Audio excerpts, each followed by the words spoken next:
कानून ये नहीं है कि आप फेयर हैं या नहीं हैं, कानून ये है कि क्या दूसरे आपको फेयर समझते हैं। अगर इस केस में अरविंद केजरीवाल के माइंड में स्लाइटेस्ट डाउट है कि उसको जस्टिस शर्मा से पूरा न्याय नहीं मिलेगा, तो बेहतर ये होता कि वो रिक्यूज कर लेते, और मैं आपको लिख के दे सकता हूं कि कोई और जज भी उन्हें कन्विक्ट ही करता। सोशल लाइफ को पॉलिटिकल लाइफ से हमेशा इक्वेट नहीं किया जा सकता है। अब इनका मेरिट्स, इनका केस है। अब इन्होंने एक वक्तव्य दिया कि मैं जब गई मेरा प्रमोशन हुआ, जो कि एक कॉन्टेंसस चीज़ है। अगर कैजुअली कहा गया तो अलग बात है, लेकिन अगर सीरियसली कहा गया तो ये एक विवादास्पद वक्तव्य है। प्री डिस्पोजिशन ऑफ माइंड, यानी क्या माइंड एक तरफ टिल्ट कर रहा है, क्या माइंड में कोई एक व्यू है उस मुद्दे को लेकर। तो ये मैटर, क्योंकि ये जज साहिबा पहले सुन चुकी हैं, इसका मतलब इनका माइंड में कोई प्री डिस्पोजिशन था।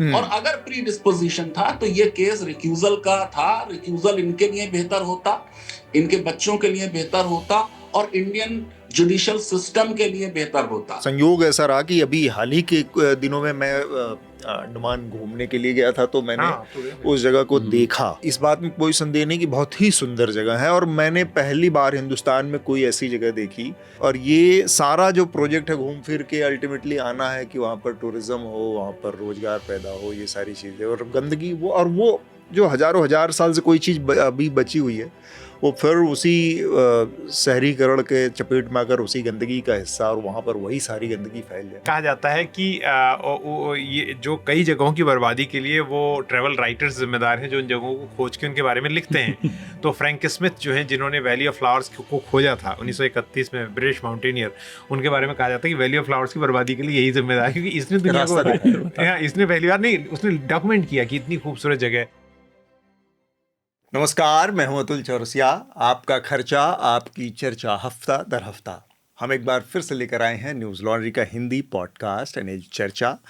सबसे पहले मैं आप लोगों को इस हफ्ते इस चर्चा में जो मेहमान शामिल हो रहे हैं उनका परिचय करवाऊंगा और एक दो छोटी छोटी जानकारियां दूंगा। उसके बाद मेरे साथी विकास कुमार आप लोगों को इस हफ्ते की जो बड़ी सुर्खियां रही हैं, जो बड़ी हेडलाइंस रही हैं, जो खबरें रही हैं, उसके बारे में जानकारी देंगे। तो मेरे साथ ऑनलाइन सबसे पहले मैं जिनका परिचय करवाने जा रहा हूँ, प्रोफेसर फैज़ान मुस्तफ़ा साहब आज हमारे साथ जुड़े हुए हैं। आप एक एकेडमिशियन हैं, कानूनी विद्वान हैं, NALSAR university of law Hyderabad के वीसी रह चुके हैं। बहुत बहुत स्वागत है सर आपका चर्चा में शामिल होने के लिए। Thank you. और इसके अलावा स्टूडियो में हमारे तीन साथी बल्कि, और आप इन तीनों से बहुत अच्छी तरह से परिचित हैं, विकास, आनंद और हृदेश। आप बहुत स्वागत है इस चर्चा में। आज हम जिन विषयों पर बात करने वाले, चूँकि हमारे साथ प्रोफेसर फैज़ान मुस्तफ़ा साहब जुड़े हैं और जस्टिस स्वर्णकांता शर्मा जो कि दिल्ली हाई कोर्ट की जज हैं, और पहले जो दिल्ली के पूर्व मुख्यमंत्री अरविंद केजरीवाल ने एक याचिका लगाई, और जो दिल्ली की आबकारी नीति से जुड़ा मसला था जिसमें वो सुनवाई कर रही थी, और जो लोअर कोर्ट्स द्वारा उनको बरी किया गया था इस मामले से, उस मामले को ऊपर के हाई कोर्ट में अपील की गई और उस मामले में वो सुनवाई कर रही थी। और अरविंद केजरीवाल ने इसमें कई सारे सवाल खड़ा किए थे कि जस्टिस स्वर्णकांता शर्मा की जो बेंच है वो इस मामले में बहुत निष्पक्ष तरीके से उनके मामले की सुनवाई नहीं कर सकती, क्योंकि उनका एक किस्म का राजनीतिक झुकाव है। इसके अलावा उन्होंने और बहुत सारे उनके जुड़ाव की जानकारियां दी, साथ में उनके परिवार, उनके बच्चों के जुड़ाव की जानकारियां दी, और उस सब परिस्थितियों के मद्देनज़र उन्होंने ये मांग रखी थी कि जस्टिस स्वर्णकांता शर्मा इस मामले से अपने को रिक्यूज कर लें, यानी इस मामले से अपने को अलग कर लें और किसी दूसरी बेंच को ये मामला सौंपा जाए। इस पर सुनवाई करते हुए जस्टिस स्वर्णकांता शर्मा ने कहा कि नहीं, वो इस मामले से खुद को अलग नहीं करेंगी। जो अरविंद केजरीवाल का बहुत जिस चीज़ पे एम्फेसिस था वो ये था कि आपने इस पूरे मामले को सिर्फ 10 मिनट या 20 मिनट या आधे घंटे की सुनवाई में, और एक सालों साल से लोअर कोर्ट ने सुनवाई करके जो फैसला दिया है उसके पूरे अस्तित्व में प्रश्न चिन्ह लगा दिया 5 मिनट की सुनवाई में। तो इससे ये संदेश जाता है कि आप मेरे प्रति बायस्ड हैं। अब ये सारी स्थितियां हैं प्रोफेसर साहब इस पूरे केस में जो दिल्ली हाई कोर्ट में हो रहा है। मेरे हिसाब से दोनों पार्टीज ने लीगल सिस्टम और जस्टिस डिलीवरी सिस्टम को कहीं ना कहीं नुकसान पहुंचाया या उस पर प्रश्न चिन्ह लगवाए।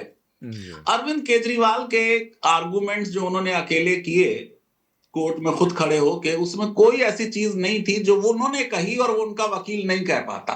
हाँ। ममता बनर्जी से किसी ने उसका कंपैरिजन किया, भाई ममता बनर्जी तो अपने राज्य के नागरिकों के अधिकार के लिए गई थी, वो कि उन्होंने भी कोई ऐसी नई बात नहीं कही थी, लेकिन चलिए एक ऑप्टिक्स थी एक नेता की जो चुनावों में जाने वाला था। अब यहां पर अगर ये खुद ना जाते और इनके वकील ने एक एप्लीकेशन रिक्यूजल की दी होती, इतना बड़ा ड्रामा ना हुआ होता, शायद वो रिक्यूज कर जाते। फिर उन्होंने रिक्यूज ना करके मेरे हिसाब से अपनी प्रतिष्ठा को ठेस पहुंचाई। वो बातें जो आपने अभी जिक्र की और जो अरविंद केजरीवाल ने अपने लेटर में भी लिखी कि साहब वो आरएसएस के फंक्शंस में गई, बाद में उन्होंने अपने फैसले में कह दिया फंक्शन में जाने से कुछ नहीं होता, लेकिन उन्हीं के वीडियो वायरल है जिसमें उन्होंने कहा जितनी बार वो गई उसके बाद उनका प्रमोशन हुआ या उनको कुछ मिला। जी जी। लेकिन मैं आपको याद दिलाऊं कि सुप्रीम कोर्ट में एक जज हुए हैं, बाद में वो नेशनल ग्रीन ट्रिब्यूनल के भी चेयरमैन रहे, क्योंकि कुछ एनवायरमेंट के अवार्ड्स का भी आपने जिक्र किया इसलिए मुझे उनका नाम याद आया, जस्टिस गोयल। जी जी। उनके ओरिजिनल अपॉइंटमेंट के सिलसिले में जो आईबी की इंक्वायरी थी उसमें लिखा गया कि साहब ये महाधिवक्ता संघ में आते जाते रहे हैं और इस पे ऑब्जेक्शन लग गया था। वाजपेयी जी जो थे वो प्रधानमंत्री थे, अरुण जेटली जी उनके लॉ मिनिस्टर थे, तो ये फर्स्ट राउंड में नहीं हुआ क्लियर, फिर इंसिस्ट किया सरकार ने, तब वो हाई कोर्ट में अपॉइंटमेंट क्लियर हुआ और 2014 में फिर जाहिर है वो गो के सीनियरिटी में तो नहीं थे ऑल इंडिया टॉप में, लेकिन ये कि नई सरकार उनको सुप्रीम कोर्ट ले आई और सुप्रीम कोर्ट से रिटायरमेंट के बाद उनको नेशनल ग्रीन ट्रिब्यूनल का चेयरमैन भी बना दिया गया। जी। मैं ये कह रहा हूं कि उन्होंने अपनी प्रतिष्ठा को बिला वजह डिस्प्यूट में लाई या पब्लिक डोमेन में लाई। एक 1998 का जजमेंट है सुप्रीम कोर्ट का ही, Shivanand Pathak versus state of West Bengal, जिसमें कि ये भी कहा गया है कि रिक्यूजल जो है कैजुअल नहीं हो सकता है, कि जनरली अगर वाइडर जुडिशियल प्रिंसिपल्स पे जाएं तो सबसे अच्छी बात तो होगी कि वॉलंटरी हो, रिक्यूजल वॉलंटरी हो तो ज़्यादा अच्छी बात है। एक प्रिजम्पशन है जुडिशियल सिस्टम में कि जज इम्पार्शियल है, लेकिन अगर उसे लगता है कि इसमें इम्पार्शियलिटी टेस्टेड होगी या संदेह के घेरे में है तो वो वॉलंटरी हो तो ज़्यादा अच्छा है।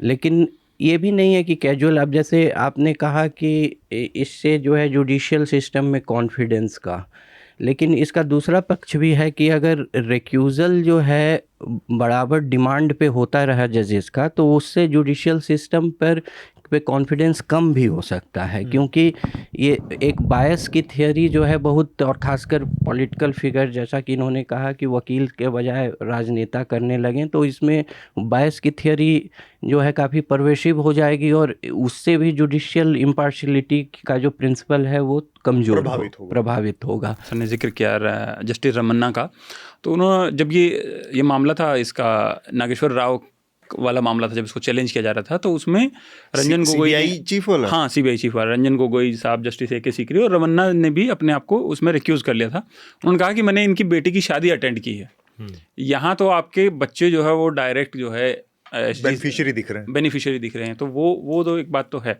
और दूसरा इसमें यह है कि ट्रांसपेरेंसी जो है वो ट्रांसपेरेंसी सर अगर मान लीजिए उस तरफ बात जाती है और जिस तरीके से हो रही हैं, तो मैं इसमें ये देख रहा हूँ कि चीज़ें एक शायद इसमें आगे ये बात भी आ सकती है कल को कि जुडिशल अपॉइंटमेंट जो हैं उन पर भी मुझे लगता है कि थोड़ा सा उसमें भी ट्रांसपेरेंसी की तरफ सवाल हो सकता है। 3 मई को वर्ल्ड प्रेस फ्रीडम डे है और इस मौके पर पूरे 1 महीने यानी मई के पूरे महीने में न्यूज़ लॉन्ड्री एक स्पेशल अपना प्रेस फ्रीडम मंथ सेलिब्रेट कर रहा है और इस पर विशेष सब्सक्रिप्शन के ऑफ़र रहेंगे पूरे महीने के दौरान। तो आप इंडिपेंडेंट और विज्ञापन से आज़ाद पत्रकारिता के लिए हमारे इस पूरे फ्रीडम मंथ के में चलने वाले विशेष ऑफर का लाभ उठाएं और न्यूज़ लॉन्ड्री को ज़रूर सब्सक्राइब करें, क्योंकि आपकी मदद से हमारी पत्रकारिता, विज्ञापन मुक्त पत्रकारिता मजबूत होगी। और हमने इसीलिए इस पूरे फ्रीडम मंथ का जो नारा दिया है उसका नाम है पूरा कि आज़ादी डर से और बिना भय मुक्त पत्रकारिता, ताकि मीडिया आज़ाद रहे। तो इसको आप अपने सब्सक्रिप्शन से हमारे इस पूरे महीने चलने वाले कैंपेन को मदद कीजिए। हम अपने अगले विषय की तरफ बढ़ते हैं, और जो जैसे मैंने शुरू में बताया था कि द ग्रेट अंडमान निकोबार इलाके में जो ग्रेट निकोबार प्रोजेक्ट चल रहा है, जिसके तहत बहुत सारी विकास की परियोजनाएं और इंफ्रास्ट्रक्चर आधारभूत ढांचे का निर्माण होना, उसमें मुख्य तौर पर जो चीज़ें, उसमें एक ट्रांसशिप बंदरगाह का निर्माण है, एक इंटरनेशनल एयरपोर्ट बनना है, एक पावर प्लांट बनना है, बहुत सारे रेजिडेंशियल इलाके डेवलप होने हैं। और निकोबार जो द्वीप है, जो आइलैंड है, ये दुनिया के उन कुछ बचे खुचे हिस्सों में से एक है जो अभी भी हज़ारों हज़ार साल के अपने नेचुरल जो उसकी प्राकृतिक अवस्था है, जो उसके जंगल हैं, जो उसके वो अपनी वास्तविक ओरिजिनल स्थिति में है, उसमें बहुत ज़्यादा हस्तक्षेप नहीं हुआ है। 5-6 हज़ार की कुल आबादी है जो अभी रहती है। और इस पूरी परियोजना के बाद जो वहाँ पर लोगों को आने जाने का, वहाँ पर लोगों के बसने का, और ये जो सारा प्रोजेक्ट और डेवलपमेंट है, ये सब मिला जुला के जो होता है, वो एस्टिमेटेड है 3.5-4 लाख लोगों को। मैं ऐसे कह रहा हूँ 3.5 लाख लोग, इतने लोगों के लिए वो डेवलप हो जाएगा। और फिर वहाँ पर पर्यटन, टूरिज्म, ये सारी चीज़ें भी बढ़ेंगी, बहुत सारी गतिविधियाँ बढ़ेंगी। तो वो जो उसका अनटच्ड, अनछुआ जो उसका प्राकृतिक सौंदर्य है, उसमें बहुत बड़े पैमाने पर एक ह्यूमन इंटरवेंशन होगा, मानवीय हस्तक्षेप होगा। और उसके बाद जो, जैसा कि हम दुनिया भर के तमाम हिस्सों में देख रहे हैं, वहाँ पर कुछ वहाँ के स्थानीय वनस्पतियाँ हैं, कुछ स्थानीय जंतुओं की प्रजातियाँ हैं, और उसके अलावा वहाँ पर 2 बहुत स्पेसिफिक आदिम जातियाँ, मानव इंसानी जातियाँ रहती हैं, और जो बहुत सीमित संख्या में हैं। उन सब के ऊपर एक तरह से इन सारी चीज़ों का असर पड़ना है। तो इसको ले देकर अंडमान को, ये जो ग्रेट निकोबार प्रोजेक्ट है, इसका विरोध हो रहा है। पर्यावरणविद जो है इस पर बहुत सारी चिंताएं जता रहे हैं।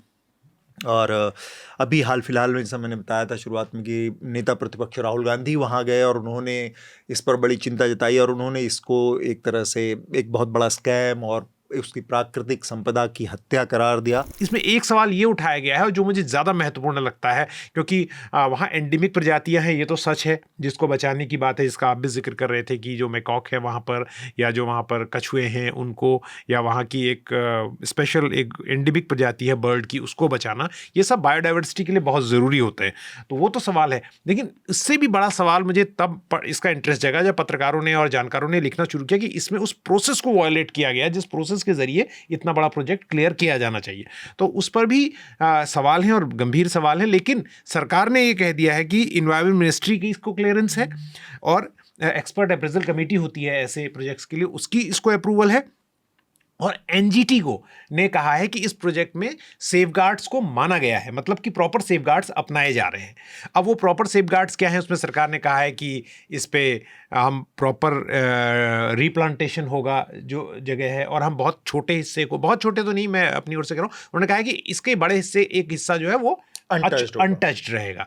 और दूसरा, उन्होंने साथ में ये बताया है कि किस तरह से वो जो प्रजातियां हैं वहाँ पर, उनको बचाने के लिए करेंगे। जैसे कोरल रिलोकेशन की उन्होंने बात की, अभी कितना हो पाएगा ये तो नहीं मालूम। और दूसरा, उन्होंने वाइल्ड लाइफ जो कंजर्वेशन के सवाल बताए हैं। तो एक चीज़ और मैं खाली जोड़ दूँ हृदय, आपको रोक रहा हूँ, माफ़ी। जो रिफॉरेस्टेशन का इसमें प्रोसेस है, वो बड़ा ही, मुझे बहुत ही मतलब मजाक लगता है, और जिसको कहते हैं कि अव्यवहारिक लगता है, कि जो पेड़ वहाँ काटे जाएंगे बड़ी संख्या में, उसके लिए जो पेड़ लगाया जाएगा उतना ही बड़ा जंगल एक लगाया जाएगा, वो हरियाणा में लगाया जाएगा। अब ये मुझे लॉजिक समझ में नहीं आया कि जो तबाही निकोबार में होगी या जो गड़बड़ी होगी वो हरियाणा में जंगल लगा देने से क्या होगा। एक तो ऐसे ही हमारे यहाँ जो रीप्लांटेशन या रिफॉरेस्टेशन का कॉन्सेप्ट इतना खराब है कि 10 में से 2 प्लांट सर्वाइव करते हैं बमुश्किल, वो हालत है। हाँ, मुझे पेड़ लगाना ही एक बहुत बड़ा स्कैम लगता है हमेशा कि पेड़ लगाने के नाम पे चंडी प्रसाद भट्ट जी ने एक बार कहा था कि अगर पेड़ जितने लगाने की बात हुई है, अगर उतने पेड़ हमारे उत्तराखंड में लग गए होते तो हमारे उत्तराखंड में रहने के लिए जगह नहीं बचती। हाँ, जंगल ज्यादा हो जाते हैं, कागजों में लगते हैं और पेरिश हो जाते हैं। उत्तराखंड के क्षेत्रफल से ज्यादा जंगल और पेड़ हो गए। हाँ, तो ये बात तो है, लेकिन इसको अगर हम गंभीरता से अगर हम इसको कहें कि हाँ चलो सरकार कर भी रही है, तो वो प्लांटेशन किस तरह का उस जगह भी होगा, ये बड़ा सवाल होता है। दूसरी बार क्या होता है कई बार कि अब अधिकारियों को कई बार पेड़ लगाने के लिए जगह नहीं मिलती है और वो ग्रासलैंड्स पे लगाते हैं या उन जगहों पे लगाते हैं जो अपने आप में इकोसिस्टम है। हाँ। जो नहीं, वो इकोसिस्टम है। हरा भरा ग्रासलैंड सूखे होंगे लेकिन वो इकोसिस्टम है ना, जैसे डेजर्ट है, डेजर्ट भी एक इकोसिस्टम है। आप ये नहीं कह सकते मैं डेजर्ट को हटा के यहाँ पर ग्रीनरी कर दूंगा, कि उसका अपना महत्व है सिस्टम में। तो अब मोटे तौर पर जो इसके हम जिसे कहते हैं कंक्लूजन के रूप में अगर बात कहें तो ये लड़ाई है कंजर्वेशन की और डेवलपमेंट के बीच के, जो वकालत करते हैं लोग उनकी। अब इस लड़ाई में जो मैं एज ए ऑब्जर्वर सिर्फ कह सकता हूँ अध्ययन के बाद, वो ये कि सरकार अगर जो बातें कह रही है वो करती है तो सम डिस्ट्रक्शन के साथ ये प्रोजेक्ट कैन गो थ्रू, लेकिन ये इतना अनटच्ड इलाका है और इतना प्रिस्टीन इलाका है, तो सरकार क्या इसका विकल्प ढूंढ सकती है और इसको डाउनसाइज कर सकती है। पहला नंबर ये डाउनसाइज का मतलब है कि जैसे आपने कहा इसमें एक ट्रांसशिपमेंट पोर्ट है बहुत बड़ा, एक एयरपोर्ट है जो मिलिट्री और सिविल यूज के लिए होगा, एक पावर प्लांट है और इसमें एक टाउनशिप है जो 4000% आबादी को वहां की बढ़ाएगी।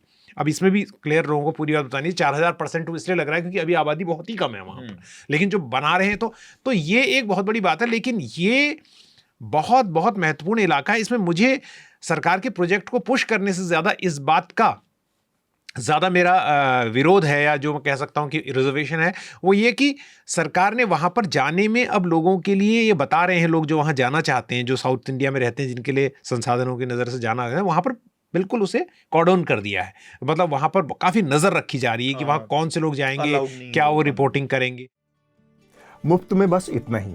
अगर आप पूरी चर्चा सुनना चाहते हैं तो न्यूज़ लॉन्ड्री को सब्सक्राइब कीजिए, और सबसे बेहतर तरीका यह है कि आप हमारे ऐप पर इस पॉडकास्ट को सुनें, और तमाम हमारे जो पॉडकास्ट हैं उसको हमारे ऐप पर सुनें। यह गूगल प्ले स्टोर और एप्पल स्टोर पर सब जगह उपलब्ध है। न्यूज़ लॉन्ड्री किसी भी तरह का विज्ञापन नहीं लेता, ना किसी राजनीतिक दल का, ना किसी सरकार का, ना किसी कॉरपोरेशन का। हम सिर्फ और सिर्फ कोशिश करते हैं कि पब्लिक इंटरेस्ट का जर्नलिज्म करें, पब्लिक जनहित की पत्रकारिता करें, और इसके लिए लोग इसमें इन्वेस्ट करें, लोग पत्रकारिता में निवेश करें। उसका तरीका है सब्सक्रिप्शन। तो सब्सक्रिप्शन के हमारे टैग पर जाइए, वहाँ पर अपनी मनचाही रकम पे कीजिए और न्यूज़ लॉन्ड्री का सब्सक्रिप्शन लीजिए, और गर्व से कहिए, मेरे खर्च पर आज़ाद हैं खबरें।